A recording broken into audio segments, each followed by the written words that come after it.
আসসালামু আলাইকুম রহমতুল্লাহি ওবারাকাতুহু। সম্মানিত দিনী ভাইগণ, আশা করি এবং দোয়া করি আপনারা সকলেই ভালো আছেন। আপনাদের দোয়াই আল্লাহ পাকের রহমতে হুজুর পাক সাল্লাল্লাহু আলাইহি ওয়াসাল্লামের ফয়েজ ও বরকতে আমিও ভালো আছি।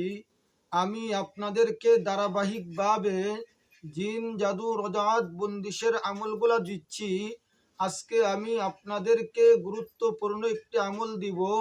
আপনাদের মুদাব্বিরের কাছে যাইতে হবে না, কবিরাজের কাছে যাইতে হবে না, আমেলের কাছে যাইতে হবে না। আপনি নিজেই আপনার জাদু, আপনার জিন্নাতের সমস্যা নিজেই সমাধান করতে পারবেন আজকের আমলের মাধ্যমে। আমলটি হলো, আসলে আমলটি খুবই পরীক্ষিত। আপনারা জানেন আমি পরীক্ষিত আমল ছাড়া আমি দেই না। আমলটি হলো, যে গড়ে শক্তিশালী জাদু করে রাখা হয়েছে তা নষ্ট করার জন্য এই আমলটি খুবই শক্তিশালী ও পরীক্ষিত। এই আমলটি খুবই পরীক্ষিত, আপনারা প্রয়োগ করবেন, ইনশাআল্লাহুল আজিজ অবশ্যই কাজ করবে। সর্বপ্রথম মুদাব্বির 3 দিন, অর্থাৎ মুদাব্বির হোক অথবা সাধারণ জনতা হোক, যে কোনো মানুষের মাধ্যমে সকাল বিকাল এই আমল করবে। যদি আপনি 7 দিন করেন তাহলে বেশি ভালো হয়। আমলটি হলো, যে আমল করবে, মানে যে বাড়িতে আমলটা করবেন এই বাড়ির বারিন্দায় দাঁড়াইয়া 7 বার আজান দিতে হবে।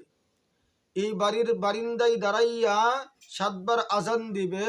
7 বার আজান দেওয়ার পরে আপনারা সূরা মুমিনের শেষ 4 আয়াত, সূরা মুমিনের শেষ 4 আয়াত পাঠ করবেন।